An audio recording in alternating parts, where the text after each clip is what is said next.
Bonjour et bienvenue à cette nouvelle édition de Radio Pratique.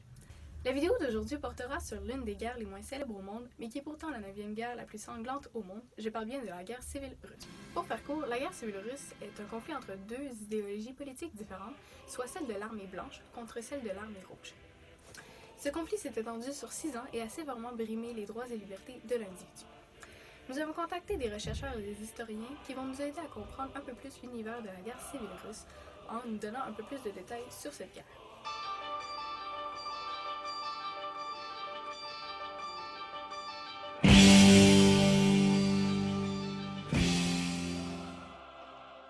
La guerre civile russe débute après que les Bolcheviks, un groupe socio-démocrate révolutionnaire, prennent le pouvoir en octobre 1917 avec pour chef Lénine. Lénine et les Bolcheviks remplacent le gouvernement provisoire avec le gouvernement Sovnarkom, aussi appelé le Conseil commissaire du peuple. Avec ce gouvernement, la Russie devient alors le premier pays socialiste de l'histoire. Lénine et les Bolcheviks ont pris le pouvoir de force. Pour véritablement diriger le pays, ils doivent réussir à s'imposer face aux ouvriers et aux paysans, en plus de triompher contre leurs nombreux opposants. La situation actuelle est que le pays va mal. Le pouvoir n'est pas centralisé et le pays est en guerre avec les empires centraux, l'Autriche, l'Allemagne, à l'issue de la Première Guerre mondiale. Même si beaucoup de révolutionnaires veulent une révolution, Lénine, lui, ne compte pas mener de guerre, puisque le peuple est épuisé et ne veut plus être en guerre contre l'Allemagne et l'Autriche. C'est pour cela qu'il demande la paix séparée aux Allemands et aux Autrichiens. Les Allemands, le 9 février 1918, imposent un ultimatum. Soit les Russes acceptent leurs conditions, ou bien ils entrent en guerre. Mais tandis que Lénine essaie de convaincre le peuple d'accepter les conditions, les Allemands prennent encore du territoire.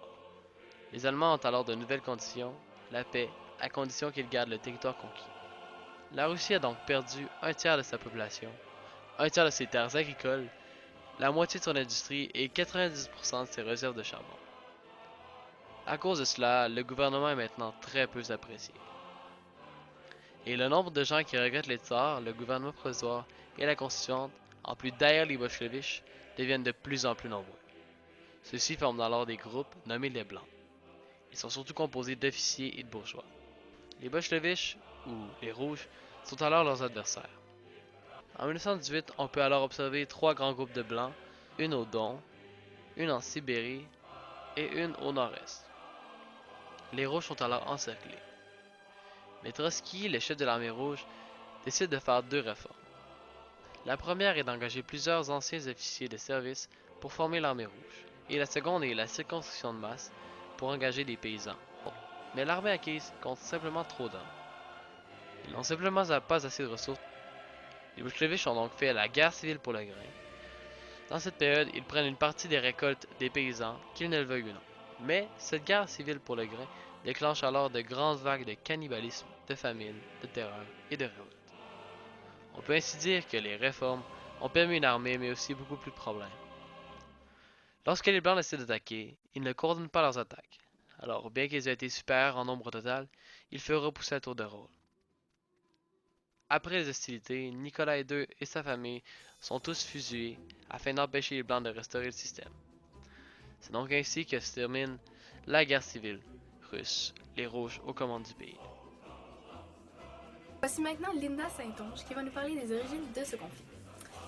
Pour comprendre la guerre civile russe, il faut d'abord comprendre l'origine de ce conflit. L'apparition du mouvement qui voulait renverser la monarchie avait le jour sous le règne d'Alexandre II, qui était à ce moment l'empereur de la Russie. La monarchie était constituée des stars, soit des souverains de la Russie, de la Bulgarie ou bien de la Serbie. Alexandre II a mené son règne de 1856 à 1867. La population, devenue plus intelligente grâce aux emplois plus intellectuels, ont voulu se révolter et renverser les tsars. Ces derniers avaient peur de se promener dans les rues, de peur d'être la cible d'un attentat. L'empereur Alexandre II a même été victime de 7 attentats, dont il s'en est sorti toujours vivant. Ensuite, de 1894 jusqu'en 1917, la Russie est gouvernée par le tsar Nicolas II, fils d'Alexandre III. Il s'agit d'un empereur qui gouverne de manière autoritaire puisque le tsarisme est un régime autocratique. Tout au long de son régime et celui de son père, Alexandre III, la Russie connaît un essor économique, social et culturel très important. Le pays devient la 3e ou 4e puissance mondiale et de nombreuses universités Des écrivains, sculpteurs, peintres et danseurs se démarquent partout dans le monde. Certains historiens considèrent même qu'au rythme de la croissance du pays, celui-ci aurait surpassé les États-Unis si le pays n'était pas devenu communiste. Tandis qu'en Occident, la révolution industrielle améliore les conditions de vie des ouvriers et des paysans, en Russie, la population vit encore dans le passé. Chaque réforme proposée pour l'armée, l'Église, le monde ouvrier ou la bureaucratie est rejetée. Ainsi, certains radicaux ont commencé à s'opposer au régime politique. Des grèves ouvrières éclatent et des paysans se révoltent. Ensuite, en 1914, la Première Guerre mondiale éclate. En 1917, Nicolas II est dépassé par l'agitation politique due à cette guerre, dans laquelle il est impliqué contre l'Allemagne et la Hongrie. En effet, la production de matériel militaire insuffisant, la rareté des moyens de transport et la trop longue distance à parcourir pour les communications rendent la situation militaire du gouvernement de Nicolas II dramatique. Les pertes humaines et la quasi-famine amènent la population à se révolter lors de la Révolution de février, qui est un événement important dans les origines de ce conflit, puisque c'est à ce moment que les tsars se font renverser, marquant l'abdication du régime de Nicolas II et le début d'un gouvernement provisoire. Malgré que Nicolas ne soit plus au pouvoir, lui et sa famille sont ensuite assassinés par des bolcheviks dans la nuit du 16 au 17 juillet 1918. Merci beaucoup, Madame Saintonge. Nous allons maintenant rejoindre Abraham James qui va nous parler des causes de ce conflit. Maintenant, la révolution de février. Tandis qu'en Occident, on observait la révolution industrielle qui donnait de meilleures conditions de vie aux ouvriers, la Russie, elle, vivait dans le passé. En fait, chaque fois qu'une réforme était proposée, soit pour l'armée, l'Église ou pour le monde ouvrier, elle était simplement rejetée, ce qui créait beaucoup de radicaux opposants au régime. Un des événements représentant le mieux la situation est le dimanche sanglant, où l'armée impériale leva les armes contre une manifestation populaire qui se termina alors en bain de sang. Cet événement a alors beaucoup irrité la population. En plus de cette situation, en 1914 débute la Première Guerre mondiale, et le manque de ravitaillement se fait rapidement sentir, ce qui amène, entre le 23 et le 26 février, les gens à défiler dans les rues par centaines de milliers, dans la capitale de Petrograd, afin de réclamer un nouveau gouvernement. Même les soldats se mutinent et les rejoignent. Tout ça amène à la création du comité des Soviets, un comité exécutif provisoire constitué d'ouvriers et de soldats. Puis, peu de temps après, les tsars finissent par céder le pouvoir. Suite à ces événements, plus personne ne respecte le gouvernement et les gens commencent à créer des républiques paysannes et l'armée, constituée de paysans, se dissout. Les guerres arrêtent et plusieurs pays en profitent pour devenir indépendants ou autonomes, comme la Finlande, la Pologne et l'Ukraine, sans que rien ne puisse être fait. Maintenant que la révolution de février a renversé les tsars, c'est le gouvernement provisoire qui régit de son mieux le pays. Toujours avec l'approbation du Soviet de Petrograd, l'Assemblée élue dans toutes les décisions. Le Soviet de Petrograd est adoré du peuple. Toutefois, il refuse de prendre le pouvoir, ne sachant pas quoi en faire. Le gouvernement provisoire, lui, est sans cesse critiqué et détesté. On fait plusieurs tentatives comme intégrer des membres du Soviet au gouvernement provisoire, mais elles échouent tous. C'est là que les bolcheviks ou les rouges entrent en jeu. Ils font des promesses au peuple comme la terre aux paysans, la paix aux soldats et le pouvoir aux soviets et aux ouvriers. Et ces sociodémocrates révolutionnaires sont aimés, mais attendent le bon moment avant de prendre le pouvoir. C'est donc Lénine, un des chefs du parti, qui lance la révolution le 25 octobre. Avec l'aide de plusieurs infiltrés dirigés par Trotsky, un autre chef du parti, ils prennent le contrôle du gouvernement provisoire à l'aide d'un soulèvement armé en seulement un soir.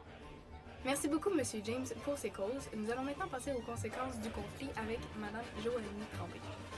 La guerre civile russe a amené plusieurs conséquences, autant culturelles, politiques et économiques. Premièrement, les femmes reçoivent plus de liberté. Dès la fin de 1917, elles acquièrent plusieurs droits, comme le droit à la journée de 8 heures, qui est une limite de 8 heures de travail maximum par jour, le droit de négocier leur salaire, le droit de garder leur emploi pendant une grossesse, l'accès aux soins pour leurs enfants quand ils sont au travail, et l'accès aux mêmes droits politiques que les hommes. Afin de favoriser l'égalité entre les deux sexes et d'augmenter la main-d'œuvre, le travail de la femme est très encouragé. De plus, le gouvernement bolchevique met en place des services sociaux afin d'alléger les responsabilités à la maison. De plus, le gouvernement bolchevique met en place plusieurs services sociaux afin d'alléger les responsabilités des femmes au foyer. Ainsi, des maternités, des écoles, des crèches, des cantines populaires ainsi que des lavoirs publics sont créés. Ensuite, la dépénalisation des pratiques homosexuelles en 1922 mène un mouvement de révolution sexuelle pendant les années qui suivent. Cependant, le manque de soutien de la part des hauts responsables explique la dégradation du mouvement. La République socialiste fédérale soviétique de la Russie détache la religion de l'éducation et rend celle-ci gratuite et obligatoire à tous. Ensuite, sur les 13 millions de Russes qui ont perdu la vie pendant la guerre, 2,5 millions sont morts par la guerre ou par d'autres massacres extérieurs, 5 millions sont morts de famine et plus de 2,5 millions sont morts par l'épidémie de typhus, une maladie infectieuse très contagieuse et grave, souvent transmise dans les lieux où l'hygiène est mauvaise. De 1918 à 1922, la Russie aurait perdu 3% de sa population, incluant les décès causés par des manques de soins et de nourriture en dehors des champs de bataille. La valeur d'un vote ouvrier ou urbain reste supérieure à celui d'un paysan.